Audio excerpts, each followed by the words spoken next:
মুকুলপুর। গ্রামটি খুব ছোট, শান্ত, মনোরম পরিবেশ। ওই গ্রামেরই শেষে একটি কুয়ো আছে ঠিকই, কিন্তু সেখানে কেউ আর যায় না। প্রায় 200 বছর আগে ওই গ্রামেরই এক গৃহবধূ কুয়োটিতে পড়ে মারা যায়। এরপর থেকে ওই গ্রামের সেই কুয়োতে গেলে বা তার আশেপাশে ঘোরাফেরা করলেও ওই গৃহবধূর অতৃপ্ত আত্মা নাকি তাদেরকে নিয়ে ওই কুয়োতে মেরে ফেলে দেয়। চলো ঘটনাটা তাহলে তোমাদের একটু খুলেই বলি। বহু বছর আগে নিমাই ও তার স্ত্রী সীমা এই দুই দম্পতি ওই মোহনপুর গ্রামে বসবাস করত। নিমাই রোজ নেশা করে এসে তার বউ সীমাকে কিছু না কিছু হলেই তাকে মারধর করতো, ঝামেলা অশান্তি করতো। বউটি খুব ভালো ছিল, তার স্বামীর বিরুদ্ধে কোনোদিন কারো কাছে মুখ খুলতো না। খুব কষ্ট পেত সে। 1 দিন যায়, 2 দিন যায়, এইভাবে কয়েক মাস যায়, কিন্তু ঝামেলা ক্রমশ বেড়েই চলল। একদিন বউটি সহ্য করতে না পেরে নিজেদের কুয়োতে পড়ে ঝাঁপিয়ে মারা গেল। তারপর থেকে তার অতৃপ্ত আত্মা নাকি সেই কুয়োর চারপাশে ঘোরাঘুরি করতে থাকে। এইভাবে কেটে গেল বহু বছর। একদিন সেই গ্রামেরই 2 জন স্বামী স্ত্রী ও একজন তান্ত্রিক গ্রামটি পরিদর্শন করতে আসে।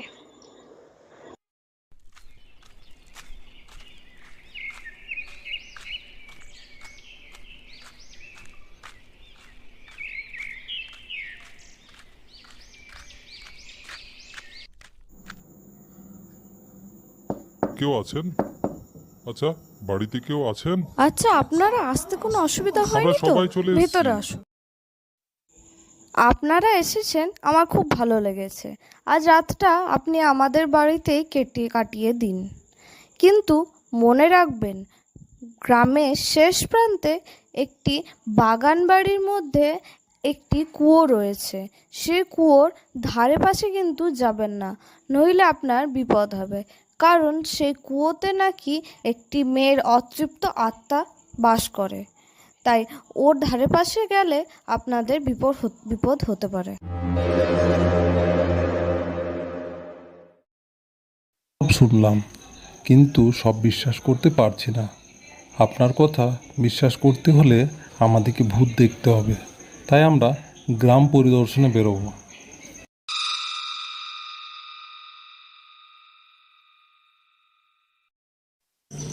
ওম নমঃ শিবায়। আমি কিন্তু আগের থেকে জেনে এই ব্যাপারটার জন্য এই গ্রামে এসেছি।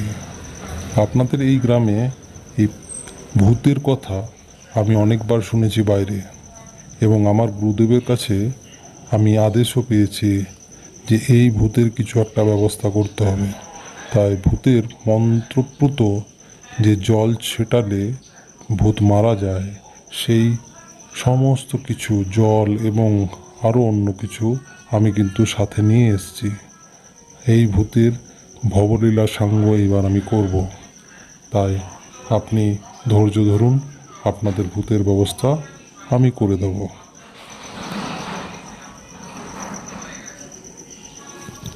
তবে আপনাদেরকে একটু ধৈর্য ধরতে হবে।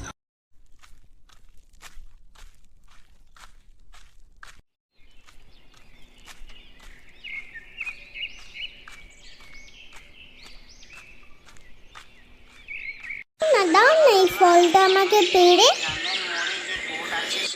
এটা দাও না, দাও না, দাও না এই ফলটা আমাকে পেড়ে।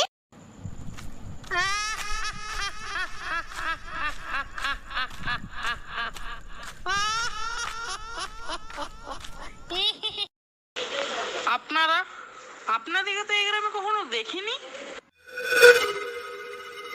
আমি এবং আমার ওয়াইফ ঘুরতে এসেছি। আপনাদের গ্রামটা খুবই সুন্দর, এবং এই গ্রামের প্রাকৃতিক দৃশ্য দেখে আমাদের খুব ভালো লাগছে। আপনাদের গ্রামের এই দূর প্রান্ত এবং শেষ প্রান্ত দেখার খুব ইচ্ছা আছে, তাই আমরা ঘুরছি। ঠিক আছে, টাটা, বাই বাই। আপনারা এসেছেন ঠিক আছে, আপনারা ঘুরুন ঠিক আছে, কিন্তু ওই বাড়িটার দিকে ভুলেও যাবেন না। ওই বাড়িটা আপনারা নতুন, তাই আপনারা জানেন না। ওই বাড়িটার অনেক বড় ইতিহাস আছে, আপনারা ভুলেও ওই বাড়িটার দিকে যাবেন। এটাই মনে হচ্ছে এই কুয়োটাকেই সবাই ভয় করে। এই কুয়োগুলি এসো এসো এসো, আমার কুয়োর মিষ্টি জল খাবে না? এসো এসো, আমার কুয়োর মিষ্টি জল খাবে না? এসো এসো এসো, আমার কুয়োর জল খেলে কখনোই ভুলতে পারবে না। এসো এসো, আমার কুয়োর জল খেয়ে যাও। হা হা হা হা, হা হা হা হা হা, হা হা হা হা হা। এইবার তোদের পেয়েছি, আর ছাড়ব না। আমার কুয়োর জল তোদের খেতেই হবে। যাবি কোথায়?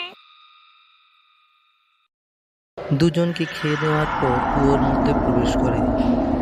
এই সমস্ত ঘটনার আভাস কিন্তু পেয়ে যায় তান্ত্রিক। তান্ত্রিক এবার ছুটে আসে। ওম নমঃ শিবায়। তোমার জন্যই এই দুজনকে আনা হয়েছিল। এই দুজন ছিল মন্ত্রপ্রুত। তুমি যেহেতু খেয়েছো, তোমার এইবার উপায় নেই বাঁচার। এইবার তোমায় যুদ্ধ করতেই হবে আমার সাথে। আমার সাথে যুদ্ধ না করলে তুমি বাঁচবে না। তুমি যুদ্ধ করলেও মরবে, না করলেও মরবে। নমঃ শিবায়।